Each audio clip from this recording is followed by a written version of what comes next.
ఒక్కొక్క మాట తూటా లెక్క వేలింది. గద్వాల సభల రామన్న ఇచ్చిన స్పీచ్కు జనం ముర్షిపోయారు. బీఆర్ఎస్ సైన్యం అయితే సంబరపడ్డారు. తండ్రికి తగ్గ కొడుకని జైగొట్టిర్రు. 22 నెలల సంధి ఈ షెయ్యిపాటి పాలనను, రైతుల తండ్లాటను, నిరుద్యోగుల బాధలను, ఆడిపడుసుల గోసను కండ్లకు కట్టినట్టు వివరంగా చెప్పిండు.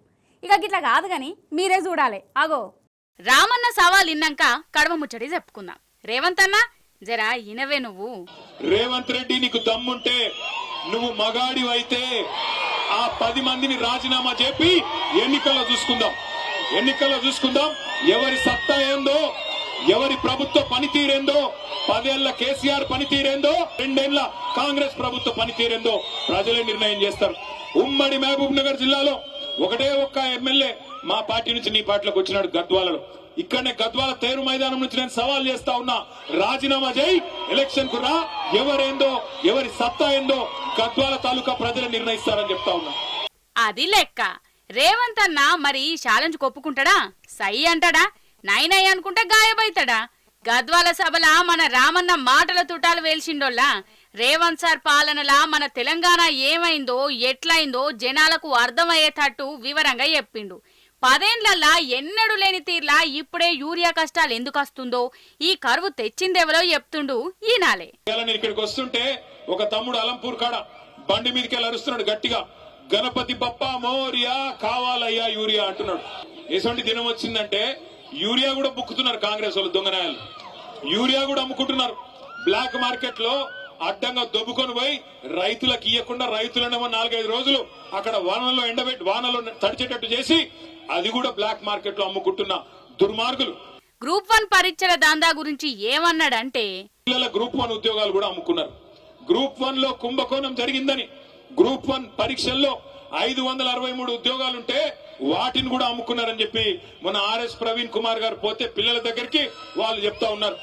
ఒక్కొక్క ఉద్యోగం, డిప్యూటీ కలెక్టర్ ఉద్యోగం 3 కోట్ల రూపాయలకు అమ్ముకొని మొత్తం 563 ఉద్యోగాలంటే దగ్గర 1700 కోట్ల రూపాయలు ఇలా దండుకున్నారు కాంగ్రెస్ నాయకులు. పిల్లల ఉద్యోగాలు అమ్ముకుంటారు, రైతుల యూరియా అమ్ముకుంటారు. ఇక బీఆర్ఎస్ గుర్తుతోని గెలిచి షెయ్యిపాటిలకు దునికిన లోకల్ ఎమ్మెల్యే బండ్ల కృష్ణమోహన్ రెడ్డి సార్ గురించి ఏమన్నాడో ఈనాల మీరు. ఆనాడు మీ ఎమ్మెల్యే కృష్ణమోహన్ రెడ్డి ఏం చెప్పినాడు? అన్నా కాంగ్రెస్ పార్టీలో నేనెందుకు చేరతా, నన్ను చేరమంటున్నారు, అవసరమైతే రైలు కింద తలబెట్టి చచ్చిపోతా, కానీ కాంగ్రెస్ లో చేరను అన్నాడు. ఇగో ప్రవీణ్ అన్న సాక్షి, నేను ఉంటే వెంకటరామన్న ఉండే, అందరం ఉండే అన్నాడు ఆయన. ఇవాళ ఏమంటున్నాడు? అభివృద్ధి కోసం పార్టీలో పోయిందంట. ఏం అభివృద్ధి కోసం? ఎవరి అభివృద్ధి కోసం? నియోజకవర్గ అభివృద్ధి కోసమా? నీ సొంత అభివృద్ధి కోసం పోయినావా? దేనికోసం పోయినావు? ఏం అభివృద్ధి జరిగింది 22 నెలలలో? గద్వాల తాలూకాలో ₹1 కొత్తగా మంజూరైందా కాంగ్రెస్ ప్రభుత్వం వచ్చినాక? నేను అడుగుతా ఉన్నా. ఇక రేవంత్ అన్న చెప్పే లంకబిందల ముచ్చట్లు, మంది పెండ్లికి మంగళార్తులు పట్టే గుణాల గురించి రామన్న నోటి నుంచే ఈనడే కావాలోలా. ఇంటి పెద్దలాంటోడు, రాష్ట్రానికి పెద్ద మనిషి లాంటోడు, నా రాష్ట్రం దివాలా తీసింది, నా రాష్ట్రం నాశనం అయిపోయింది, నా రాష్ట్రం ఎత్తిపోయింది అంటే ఎవడన్నా పైసలు ఇచ్చేటోడు ఇస్తాడా? పెట్టుబడి పెట్టేటోడు పెడతాడా? ఇక అది మాత్రమే కాదు, ఇంకా ఘోరం, లంకె బిందెలు ఉన్నాయనుకొని వచ్చినా లంకె బిందెలు లేవు అంట.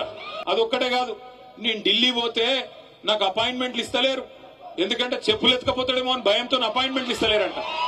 ఇక గిసంటోడు మన కర్మ, మన ముఖ్యమంత్రి అయ్యిండు. అందుకే నేను చెప్తా ఉన్నా, కాంగ్రెస్ వాళ్ళు నోటికొచ్చిన మాటలు చెప్పి అరిచేతిలో స్వర్గం చూపెట్టి మీకు ఇష్టం వచ్చిన వేలం పాటలాగా ఆయన 2 ఇస్తే నేను 4 ఇస్తా అని చెప్పి డైలాగులు కొట్టి ఓట్లు దండుకున్నారు. ఇవాళ అవతల పడ్డారు. నిజం చెప్తున్నా, రామన్న మాట్లాడుతున్నంతసేపు సభ దరిల్లింది. కొండంత ధైర్యం ఇచ్చిండని రైతులు శనార్థులు చెప్పిర్రు.